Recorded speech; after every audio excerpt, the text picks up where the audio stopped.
Bismillahirrahmanirrahim. Assalamualaikum warahmatullahi wabarakatuh. Alhamdulillahirrabbilalamin. Wabihi nasta'in wala murid dunya waddin. Wassalatu wassalamu ala ashrafil anbiya wal mursalin. Sayyidina Muhammadin wa ala alihi wa sahbihi wa man saru ala nahji ila yaumiddin. Amma ba'd. Alhamdulillah atas nikmat yang Allah Subhanahu wa taala karuniakan kepada kita, maka nikmat yang Allah berikan sungguh nikmat yang sangat banyak yang kita tidak akan mampu menghitung nikmat tersebut. Semoga Allah memberikan taufik kepada kita agar kita menjadi hamba-hambanya yang bersyukur. Salawat dan salam kita haturkan kepada Nabi Muhammad sallallahu alaihi wasallam, pembawa risalah Islam yang telah menunjukkan kepada kita jalan yang hak, jalan yang terang, jalan yang tidak ada lagi keraguan di dalam jalan tersebut. Maka kewajiban kita adalah mengikuti jalan tersebut karena itu adalah jalan keselamatan di dunia dan juga di akhirat. Pemirsa yang dirahmati oleh Allah Subhanahu wa taala, kita masih dalam pembahasan tentang Daulah Abbasiyah. Pada kesempatan kali ini, hari Selasa tanggal 30 bulan Mei tahun 2023, kita masuk pertemuan yang ke-26. Kita masuk pada pertemuan yang ke-26, kita masih berada dalam pembahasan tentang karakteristik dari periode Abbasiyah yang kedua. Pada kesempatan kali ini, dari karakteristik Abbasiyah pada periodenya yang kedua, kita akan membahas tentang bagaimana umat Islam menghadapi tantangan dari dalam dan dari luar. Pada kesempatan kali ini, kita masih melanjutkan pembahasan yang sebelumnya, tantangan dari dalam, di mana yang disebutkan khusus pada pembicaraan kali ini, kita akan membahas tentang fitnahnya Qoromitoh. Kita akan membahas tentang fitnahnya Qoromitoh, dan ini bagian dari tantangan yang ada dari dalam ya. Baik, kita mulai. Bismillah. Qala mu'allif fitnatul Qoromitoh. Min sanah mi'atain sab'a wa sab'in ila arba'umi'ah wa sab'in. Fitnah Qoromitoh berlangsung dari tahun 277 Hijriah hingga tahun 470 Hijriah. Mu'allif melanjutkan bahwa Al-Qoromitoh ya ihdal firaq al-batiniyah al-ismailiyah. Qoromitoh adalah salah satu sekte batiniyah Ismailiyah. Batiniyah karena mereka meyakini bahwa setiap dalil Al-Quran itu ada yang zahir, ada yang batin. Ada yang nampak, ada yang tersembunyi, batin. Yang nampak maka diketahui oleh banyak orang. Oleh awamnya manusia, mereka mengetahui. Adapun yang batin, menurut keyakinan mereka, tidak ada yang tahu kecuali imam-imam mereka saja. Tidak ada yang tahu yang batin ini kecuali imam-imam mereka. Hal ini menjadikan mereka disebut dengan batiniyah. Sehingga mereka kemudian membuat penafsiran-penafsiran dari ajaran-ajaran Islam, dari ayat-ayat Al-Quran, dari hadis-hadis Nabi Muhammad SAW. Mereka membuat penafsiran-penafsiran. Penafsiran ini tidak mengikuti kaidah. Penafsiran ini kemudian melenceng. Itu batiniyah. Kemudian Ismailiyah karena mereka kemudian menjadi salah satu bagian dari Syiah Imamiyah, di mana Syiah kemudian paling tidak terbagi menjadi dua besar, ada Syiah Zaidiyah, ada Syiah Imamiyah. Adapun Imamiyah nanti kemudian yang paling besar dibagi menjadi dua ya, yaitu Itsna Asyariyah yang paling besar dan juga ini Ismailiyah ya. Baik.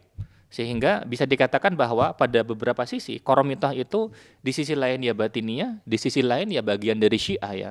Hanya Syiahnya adalah Ismailiyah. Kemudian wasumiyat bihadzal ism, adapun Qoromitoh, kenapa disebut Qoromitoh? Maka dinisbatkan kepada Hamdan Kirmit. Ada yang mengatakan bahwasanya Kirmit itu maknanya tulisannya jelek. Ada yang mengatakan bahwa Kirmit itu maknanya badannya kecil, posturnya kecil. Allah alam apakah kemudian sampai derajat, sampai derajat cebol, kita belum tahu. Yang pasti posturnya kecil.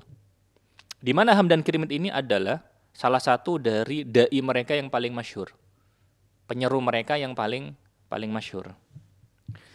Kemudian wahum kaghairihim min firaqil batiniyah. Jadi salah satu ciri khas dari Qoromitoh, sebagaimana kemudian ciri khas dari batiniyah yang lain adalah zanadiqah malakhidah fil aqaid. Jadi Qoromitoh sebagaimana kelompok batiniyah yang lain, mereka itu adalah zanadiqah. Zanadiqah jamak dari zindiq. Zindiq adalah orang yang menyembunyikan kekufuran dan kemudian menampakkan keislaman. Dalam beberapa hal mirip seperti kemunafikan. di mana mereka aslinya kafir, tapi kemudian menampakkan keislaman. Kemudian mereka juga malahid, jamak dari mulhid. Mulhid itu kemudian tidak percaya kepada Tuhan, tidak percaya kepada Allah. Mereka tidak beriman kepada Allah Subhanahu wa taala. Mereka hanya pura-pura menampakkan kepada manusia bahwa seolah-olah mereka beriman. Kufur, aslinya mereka kufur. Kemudian itu dalam masalah keyakinan. Karena itu mereka bukan muslim. Mereka bukan muslim. Kemudian ibakhiyuna fil akhlak. Mereka itu kemudian serba boleh dalam masalah akhlak. Ada larangan ini dibolehkan oleh mereka. Ada larangan ini dalam Islam dibolehkan oleh mereka. Ada yang diharamkan oleh Islam dihalalkan oleh mereka. Sehingga tidak sedikit dari yang diharamkan oleh Islam kemudian justru dihalalkan oleh mereka. Karena itu mereka disebut ibahi, abaha, membolehkan. Jadi banyak yang dibolehkan dari yang dilarang oleh Islam. Salah satu sebab lain kenapa mereka disebut ibahiyun, haitsu yubikhunal fawahish. Di mana mereka kemudian membolehkan fawahish, perbuatan yang keji ya, dari fahisyah. Terutama fawahish ini yang dimaksud adalah zina. Terutama yang dimaksud adalah zina. Wal maubiqat, dan juga dosa-dosa besar. Dosa-dosa besar yang kemudian Allah Subhanahu wa taala dan Rasulnya betul-betul melarang manusia agar tidak terjatuh ke dalam hal tersebut. Kemudian lebih jauh lagi, wa yukhilluna nikaha dzawatil maharim. Mereka juga menghalalkan nikah dengan mahramnya. Maka ini mengerikan ya. Ini mengerikan. Dan itu yang diyakini oleh Qaramithah. Ila ghairi dzalika min dzalalatihim, dan begitu banyak kesesatan lain dari kelompok ini dan juga kelompok yang semacam dengan Qaramithah ini tadi. Penulis buku ini melanjutkan, wa qad bada'a da'watuhum hawali sanami'atain sab'a wa sab'in. Dakwah mereka, gerakan ini dimulai tahun 277 Hijriah. Wahia imtidad li harakati zinj. Gerakan ini adalah kelanjutan dari gerakan zinj yang sudah kita sampaikan pada pertemuan selanjutnya, pertemuan ke-25. Kita tahu bahwasannya zinj, mereka itu juga kemudian gerakan yang merusak. Gerakan zinj ini, sebagaimana sudah kita paparkan sebelumnya, gerakan di mana pengikutnya rata-rata orang negro. Rata-rata orang negro. Rata-rata mereka adalah hamba sahaya yang berasal dari Afrika ya. Meskipun kemudian pemimpin mereka adalah Ali bin Muhammad, adalah orang Persia ya, tetapi pengikutnya banyak orang negro sehingga disebut zinj. Karena sebagian menyebut bahwasanya makna zinj itu adalah negro ya. Sehingga antara gerakan zinj dengan gerakan Qaramithah terkait erat. Haitsu kana du'atul Qaramithah ala ittisalin bi sahibi zinj. Di mana para penyuruh Qaramithah itu memiliki keterkaitan erat dengan pembesarnya zinj, yaitu Ali bin Muhammad. Ada hubungan erat di antara mereka. Sehingga bisa dikatakan bahwa Qaramithah adalah kepanjangan tangan dari gerakan zinj. Wa yaltaquna fi katsir minal ahdaf, dan banyak dari tujuan-tujuan di antara dua gerakan ini itu bertemu. Sesuai di antara dua gerakan ini, sehingga tidak salah kalau kemudian dikatakan kepanjangan tangan kelanjutan dari gerakan zinj. Karena markazu dakwatihim al-awwal Madinatu Wasit fi Irak. Madinatu Wasit fi Irak. Jadi awal mula gerakan ini itu bermula dari Wasit, kota Wasit di Irak. Kota yang masyhur ya di Irak ya. Tsumma qama Hamdan Kirmid qabahahullah. Kemudian Hamdan Kirmid, penyeru mereka yang paling masyhur, maka dia qabahahullah, semoga Allah memburukkannya, sanah mi'atain sab'a wa sab'in bibina markazin jadid lil Qaramithah qurbal Kufah wa sammahu Darul Hijrah. Jadi tahun 277 kemudian Hamdan Kirmid ini, penyeru mereka yang paling masyhur, itu kemudian mendirikan markas yang baru. Mendirikan markas yang baru, mendirikan tempat baru, mendirikan tempat kumpul baru, di mana lokasinya itu dekat dengan Kufah. Lalu kemudian tempat baru ini dia kasih nama Darul Hijrah. Secara nama bagus, tapi secara gerakan ini gerakan yang merusak. Karena bisa dikatakan mereka menyelisih Islam dalam banyak hal. Baik. Kemudian wa ittakhadahu muntalaqan li bathi dhalalatihi. Lalu Hamdan Kirmid ini menjadikan tempat ini, yaitu Darul Hijrah, muntalaqan, menjadi tempat titik tolak, menjadi markas, menjadi pusat gerakan. Li bathi dhalalatihi, untuk menyebarkan gerakannya. Fakhudi'a bidzalika katsirun minan nas. Sehingga banyak orang yang kemudian tertipu, banyak orang yang kemudian terpengaruh, banyak orang yang kemudian terjerat kemudian perangkap mereka. Wa khasatanil fuqara alladzina kana yumannihim bil amwal at-ta'ilah. Wabil khusus yang kemudian terjerat dengan perangkap mereka adalah para fuqara, orang-orang fakir, orang-orang yang kemudian kurang kehidupannya, di mana mereka kemudian dijanjikan akan mendapatkan harta yang besar. Jadi orang-orang miskin tertarik karena ada motif ekonomi. Mereka dijanjikan untuk mendapatkan uang, untuk mendapatkan harta dan lain sebagainya, kaitannya dengan duniawi. Sehingga ada motif ekonomi di sini, orang-orang miskin itu kemudian di sisi lain ingin meningkatkan taraf hidupnya. Mereka sesat, iya, tapi di sisi lain ada motif ekonomi. Di sisi lain kemudian ada motif ekonomi ya. Sehingga kita berusaha melihat suatu masalah dengan lebih luas. Dari segi keyakinan, segi akidah, salah, betul, pasti, jelas salahnya.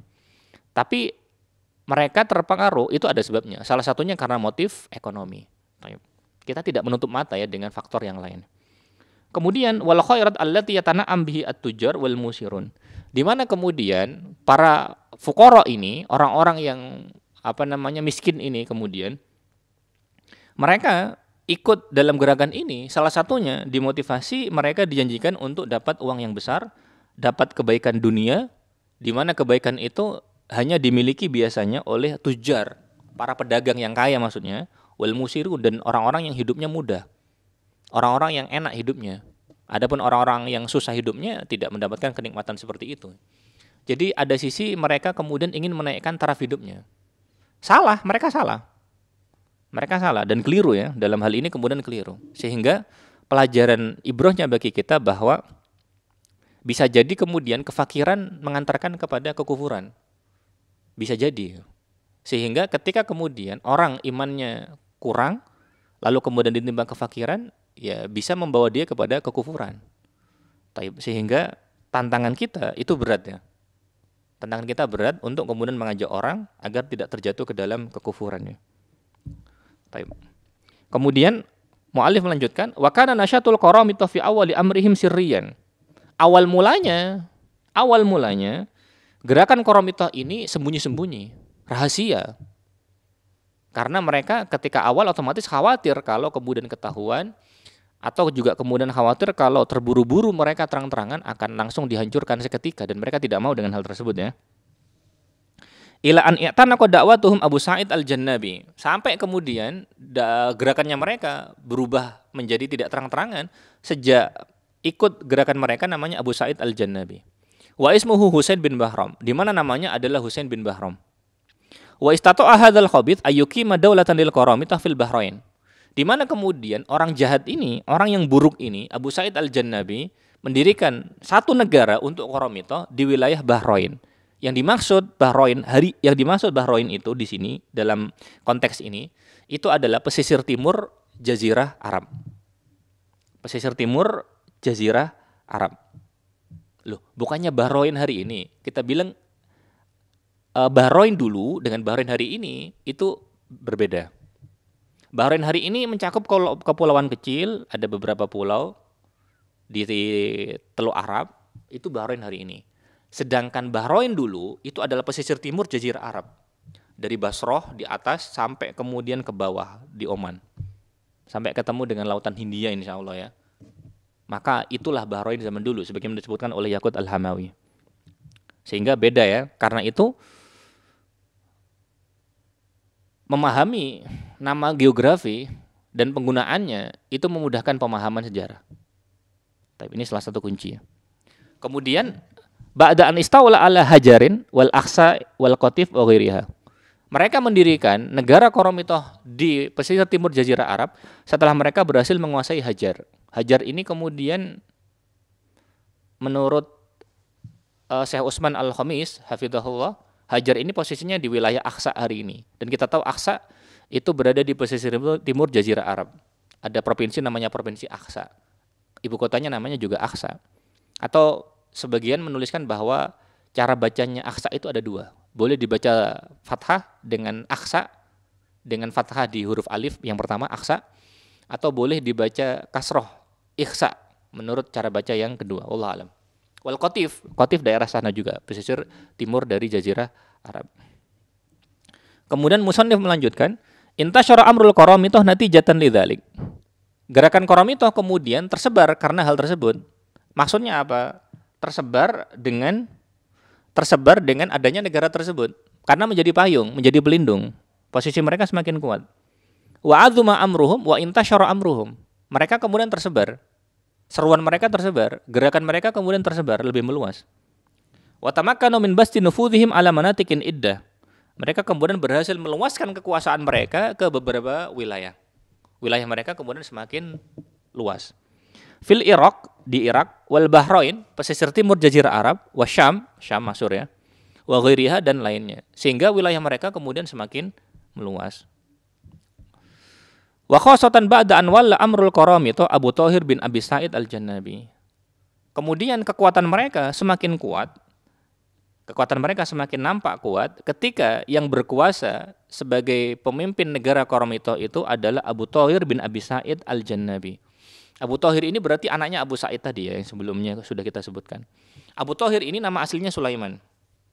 Abu Thahir ini nama aslinya Sulaiman. Haitsu syara'a fi tawsi'i nufudhil Qaramito. Di mana Abu Thahir ini, anaknya Abu Sa'id al-Jannabi, itu berupaya meluaskan kekuasaannya Qaramito dan dia berhasil. Fafisana 317 hajamul Basrah lailan. Mereka kemudian melakukan kejahatan, mereka kemudian menyerang Basrah pada malam hari pada tahun 311 Hijriah. Fa'afhashu fil qatl. Mereka kemudian berlaku buruk ketika membunuh. Tidak dengan adab Islam ya, di mana Islam ketika harus berperang itu ada aturannya, tidak boleh sembarangan. Wa irtikabil maubiqat, lalu kemudian mereka juga melakukan dosa besar, maubiqat. Melakukan dosa besar, entah apa saja yang mereka lakukan. Wa makatsal qaramithatu fil Basrah sab'ata asr yauman. Mereka Qaramithah itu kemudian bertahan di Basrah selama 17 hari. Tsumma ghadaruha, baru kemudian setelah 17 hari mereka meninggalkan kota Basrah. Ba'da an hamalu ma'ahum ma qadaru alaihi minan nisa wal atfal wal amtiah wal amwal. Mereka kemudian baru meninggalkan Basrah setelah mereka berhasil membawa barang yang mereka mampu. Isi Baghdad itu kemudian mereka bawa yang bisa mereka bawa. Yang mereka bawa wanita, yang mereka bawa anak-anak, yang mereka bawa kemudian perhiasan, yang mereka bawa harta. Yang bisa mereka bawa. Sehingga mereka ini kemudian ya orang-orang yang kejam, bisa dikatakan seperti perampok. Dan sangat berbahaya ya, karena kemudian membunuh orang tanpa belas kasihan. Kemudian wa fi sana 312 hajamal Qaramithah bi qiyadati Abi Thahir al-Hujjaj. Pada tahun 312 Hijriah, mereka membuat ulah baru lagi. Di mana Qaramithah di bawah pimpinannya Abu Thahir al-Jannabi ini tadi menyerang jamaah haji. Fi tariqi audatihim, ketika mereka balik pulang ke negerinya. Ada yang menceritakan dalam satu cerita yang dimaksud adalah penduduk Irak ketika mereka balik ke Irak, Allah alam. Tapi yang dibunuh, yang dikejar, yang diserang itu adalah jamaah haji. Hal ini menunjukkan busuknya, jeleknya cara berpikir mereka dan keyakinan mereka. Karena jamaah haji yang diserang. Jika kemudian para pedagang, maka motifnya masih lebih mendingan, yaitu motif agama, motif duniawi gitu.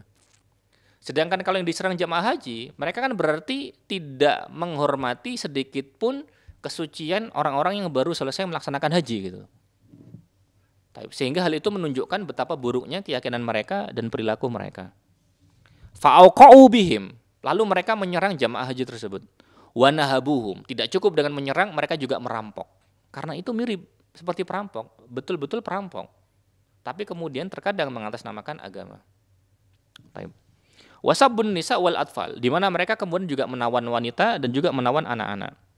Wa tarakur rijala fil barriyah hatta halaku, di mana kemudian mereka ketika sudah merampok, mereka kemudian meninggalkan yang laki-laki di tengah gurun pasir, lalu meninggalkannya sampai mereka mati. La haula wala quwata illa billah. Sampai sebegitunya ya. Nauzubillah min dzalik. Kemudian musannif melanjutkan, wa mazala haula'i fi ifsadihim hatta hajamu Makkahal Mukarramah sanah 319.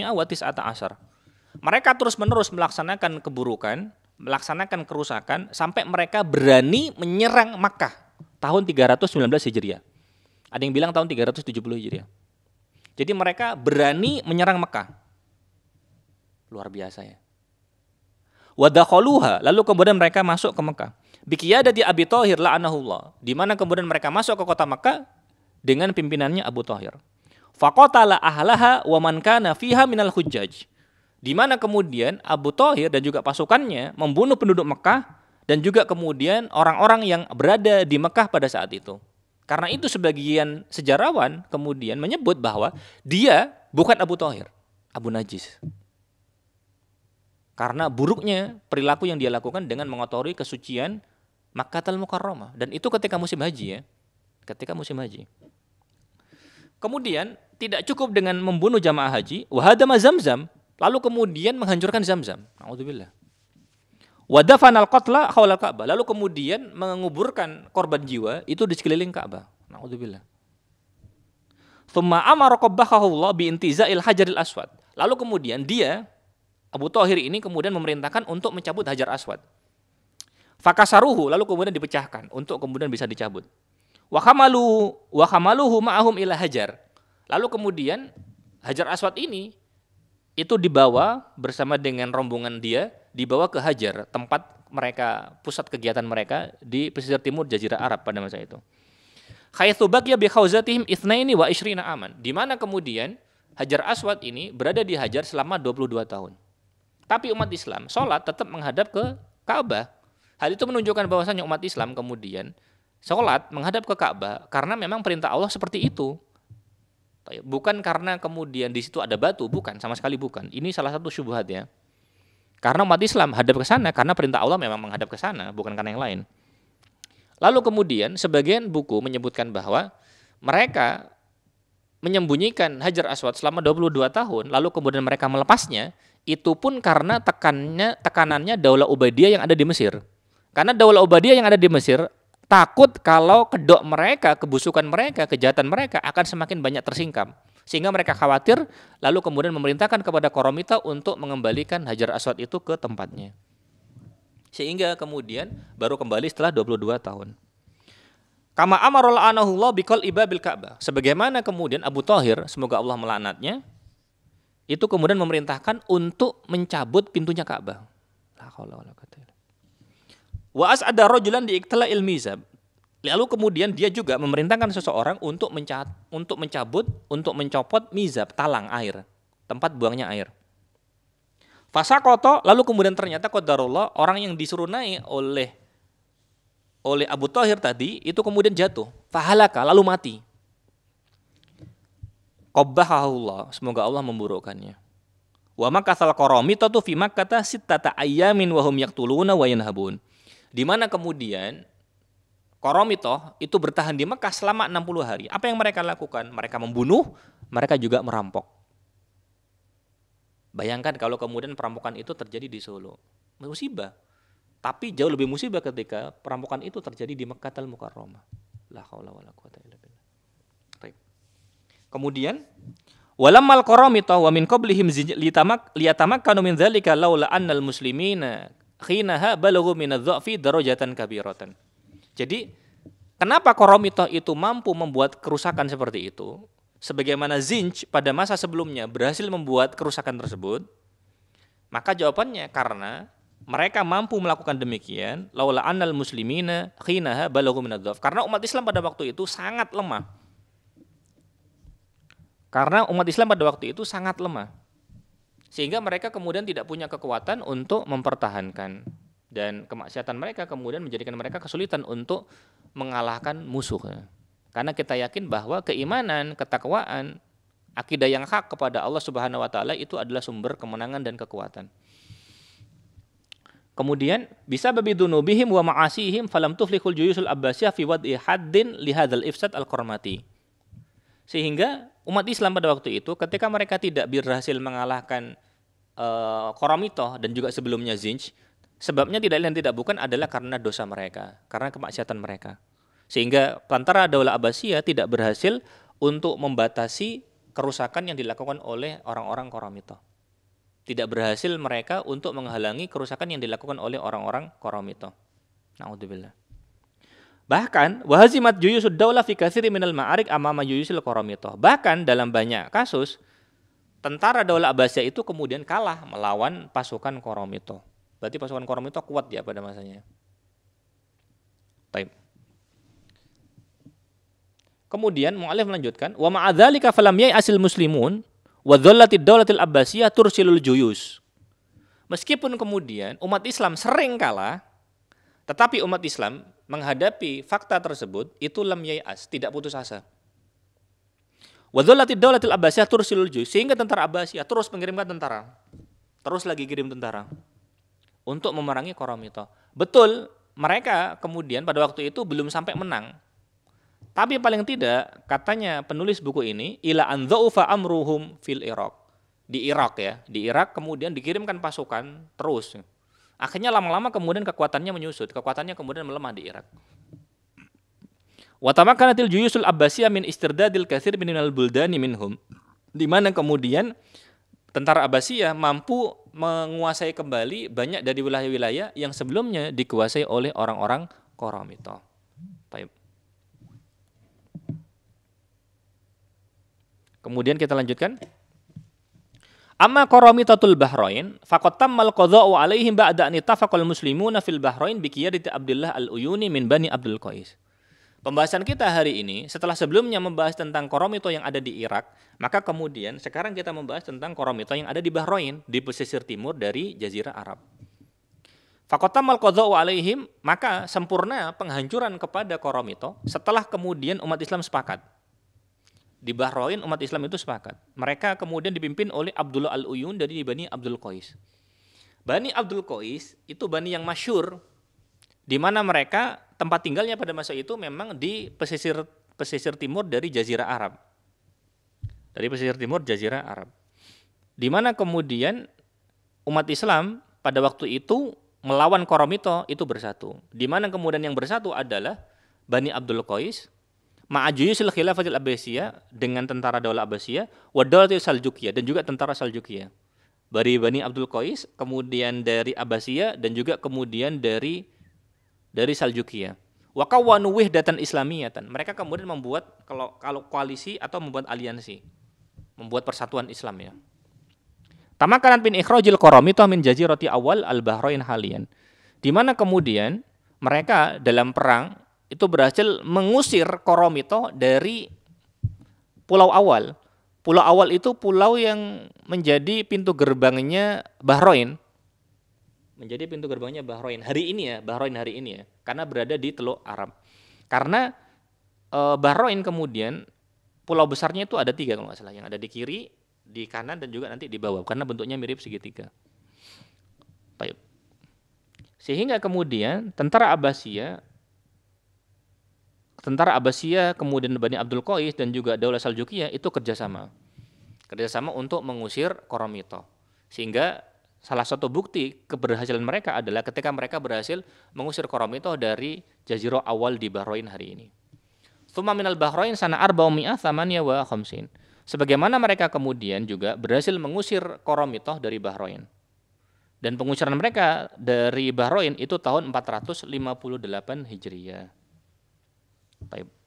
Tsumma ishtabakat tarfani fi mawqi'atil Khandaq. Kemudian di antara kedua belah pihak berlangsung perang yang berjibaku, perang yang keras. Dalam perang Khandaq. Perang Khandaq berarti perang parit ya. Baik. Bil Aqsa, dan perang itu kemudian terjadi di Aqsa tahun 470 Hijriah. Fahazimal Qaramithah. Lalu kemudian dengan kekalahan tersebut dalam perang Khandaq berarti parit ya. Maka Qaramithah kemudian kalah. Fahazimal Qaramithah. Wa qudhiya ala daulatihim nihaiyan. Akhirnya kemudian negara mereka kemudian dihancurkan sama sekali, habis.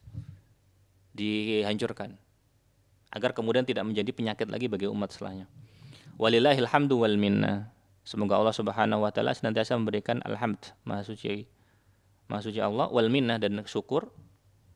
Fakafallahul muslimin syarrahum, sehingga umat Islam kemudian dicukupkan oleh Allah Subhanahu wa taala dari keburukan mereka, wa ifsadihim, dan juga dari kerusakan orang-orang Qaramithah. Alladzi istamarra tilata qarnaini min dhuhurim, di mana kemudian gerakan ini bertahan sampai 2 abad. wala haula wala quwata illa billah. Tidak ada daya upaya, tidak ada kekuatan kecuali Allah Subhanahu wa taala. Sehingga jamaah yang dirahmati oleh Allah Subhanahu wa taala, pada pertemuan kali ini kita sudah membahas tentang Qoromitoh. Bagaimana mereka muncul, keyakinannya bagaimana, sepak terjangnya, dan kemudian bagaimana mereka dihancurkan pada masa ini, pada fase dari periode yang kedua dari Daulah Abbasiyah. Baik. Semoga Allah Subhanahu wa taala memberikan taufik kepada kita untuk bisa mengambil pelajaran dari apa yang kita baca, apa yang kita dengar, dan juga apa yang kita telah. Kita lanjutkan pada pertemuan yang akan datang insyaallah. Pada pertemuan yang akan datang kita akan membahas tentang perang salib. Kurang dan lebihnya mohon maaf. Subhanakallahumma wa bihamdika asyhadu an la ilaha illa anta astaghfiruka wa atubu ilaik. Assalamualaikum warahmatullahi wabarakatuh.